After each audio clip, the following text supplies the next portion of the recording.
What's up guys, welcome back to my YouTube channel. So today I'm going to be recreating the white swan makeup from Black Swan movie. I absolutely love how it turned out and I'm so excited to show you guys how to do it. So yeah, let's get straight onto the video. Hi guys, okay, let's get started.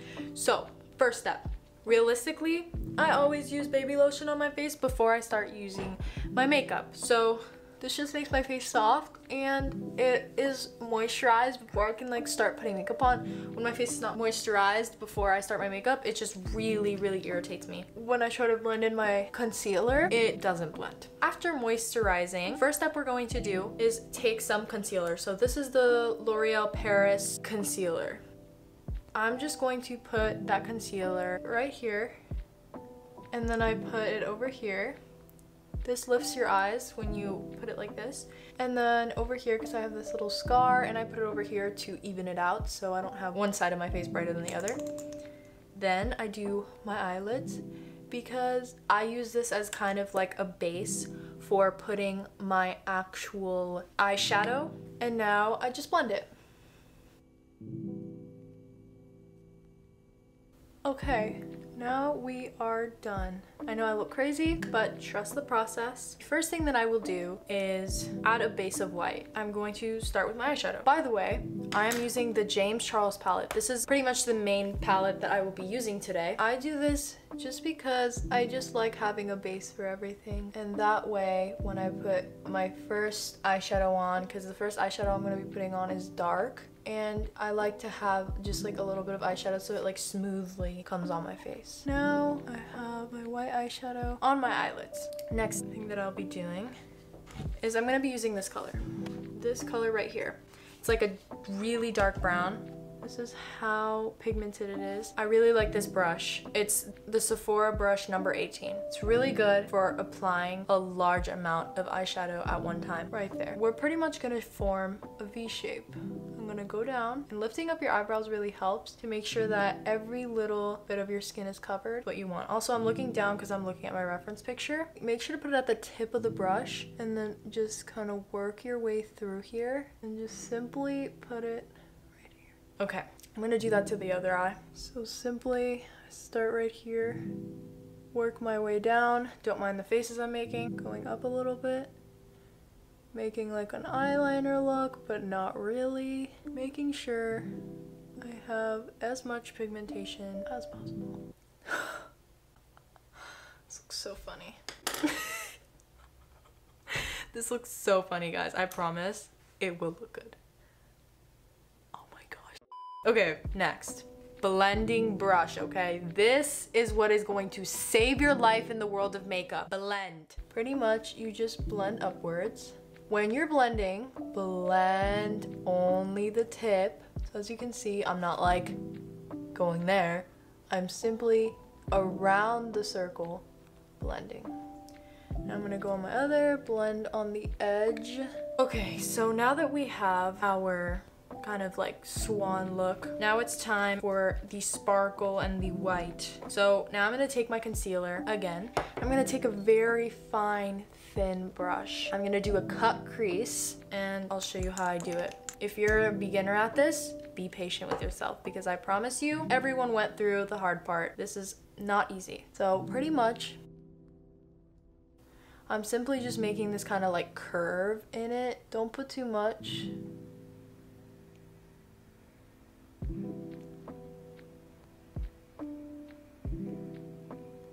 Not throughout my whole eyelid, just half of it. Make sure to have your eyebrows up so that you don't blink, because if you blink, it's over. I'm gonna let that dry and I'll be back when I have both done and dried. So the next step, I'm going to apply white to the cut crease. I'm gonna be using this brush because it's very precise and it's very, very stiff, so it's likely to grab on more. I'm just gonna quickly tap that on and try to get as much white as possible. I honestly like having a messy process with makeup. I think it's a very important part of makeup, just kind of messing around with it, and if you make little mistakes, then you can just fix them.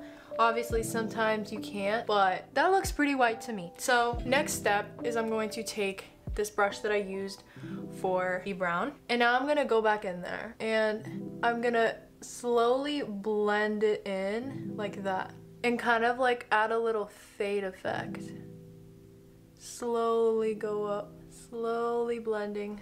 Then I'm gonna take my fluffy brush, and now it's like the real blend, you know what I mean? And I'm also gonna just go like this, because why not?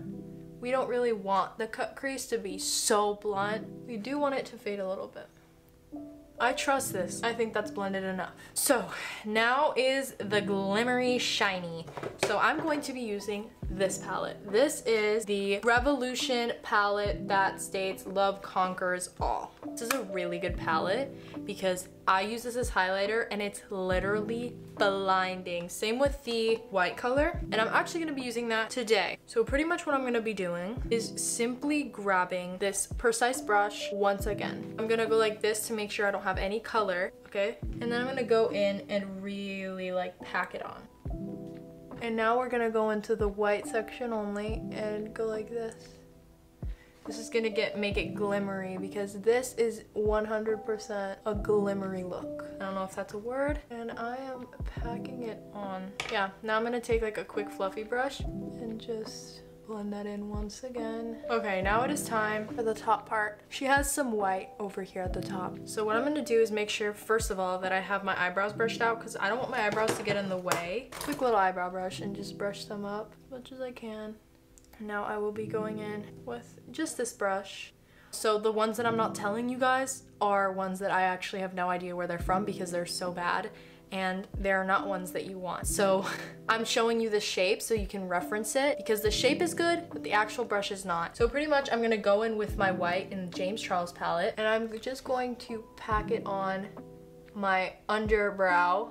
This honestly just makes the look so much more out there, you know what I mean? It pushes the eyeshadow even more out of its comfort zone. If that makes any sense, it makes it even more impactful. Packing it on, packing it on. Now I'm just gonna quickly blend so it doesn't look unblended. The next thing that I will be doing is adding some gold glitter, and I'm going to go in with this gold over here. So I'm gonna go in with this brush. I have no idea where this is from. It's just a little tiny brush, and I'm just gonna go in a lot and simply lightly packing it on.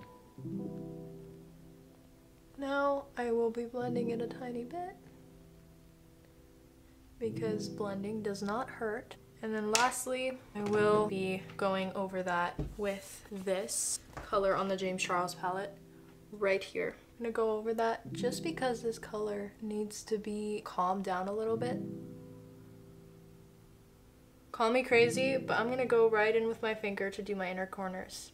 You can do this with a brush if you'd like, but this allows for a more precise touch, and she has it kind of messy on her inner corners, so I'm gonna do that. I'm naming this an elegant look also because I think it can work as an elegant look and not only, you know, black swan. I will now be doing some simple liner. I'm not gonna do a wing, I'm just going to simply line my eye.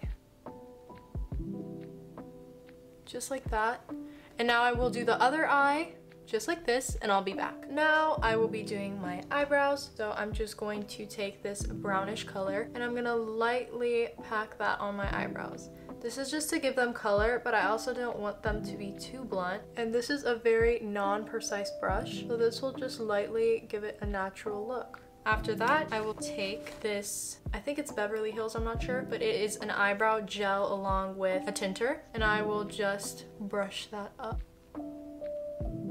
This makes them fuller and makes sure that there's not like eyeshadow on one part and not on the other. And then I will lastly take my 24-hour brow settler from Benefit. This is what it looks like, and I will be just doing this. I really recommend getting this. It's so nice and it doesn't make your eyebrows ash. So as you can see, that made my eyebrows so much more natural, so much more tinted, and so much nicer.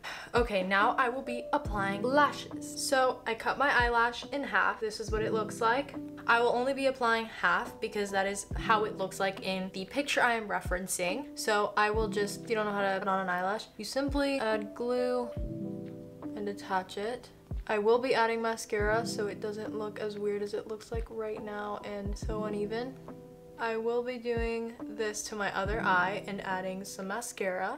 I ended up putting on the entire eyelash because I just think it didn't look natural with half the eyelash. It was so obvious. So that was my first time trying, like, ever putting half of an eyelash. Anyway, I'm going to do the other half of the eyelash right now. This is really hard to show. I'm gonna just place the right here. And then I'm going to make sure that it's placed well. Those are the eyelashes. All right, so now that I am done with my lashes, I'm going to do a little under part because as you can see, there's so much makeup at the top of my eyes, but not at the bottom of my eyes. So what I'm gonna do is dip it in the same old dark color that I've been using, and I'm going to lightly just form like a out shape down here. Like if you can see that right here, kind of going out down here. And that might feel weird at first. When it all comes together, it will look perfect. I'm done with the under eye. One of the last steps that I'm going to do is I'm going to take my brush and take my white shimmery color and apply that over here. Do that to the other side. Try not to get it on the line, but if you do, as I just did, I'm just going to redraw the line. And make sure that you can tell that it's there because it's a huge detail. So yeah, I'm gonna redraw the line and I'll be back. I redrew the line, and a very important part that you do not want to miss is the bottom lashes. In the reference picture and in the movie, she has very thick lashes at the bottom and on the top. So if you really want to go for the full look, the bottom lashes are a big detail, and it also evens out the look. And I'm also gonna, at the sides here, do some so there's no gaps. Okay, so the next thing I'm going to do is some blush. I'm gonna take some e.l.f. blush right here, and I'm gonna take my fluffy brush, and I'm gonna simply go from up to down and do that on the other side. I'm gonna blend it in with this brush since I added a little bit too much. This adds color to your face. And lastly, I'm going to do the lips. So first I'm going to take this NYX lip pencil in nude beige, and I'm going to outline my lips. And then I'm going to take this pink Maybelline New York lipstick right here, and I'm going to add that main part of my lip. Then I'm gonna blend it. And since this is a little bit too pink, I'm going to add some chapstick and just mix. Wow, this looks really similar to the movie. I'm kind of freaked out right now. Okay. So this is the final look. Alright guys, thank you guys so much for watching this video. I really hope you enjoyed, and if you recreate it, make sure to send it to my Instagram. My Instagram will be right down below in the description, so make sure to send it to me because I would love to see your recreations. I love this makeup look. I think it turned out so nice, and I really recommend trying it. So yeah, I hope to see you guys next time. Thank you for watching. Give this a thumbs up if you enjoyed, and see you guys in the next video. Bye!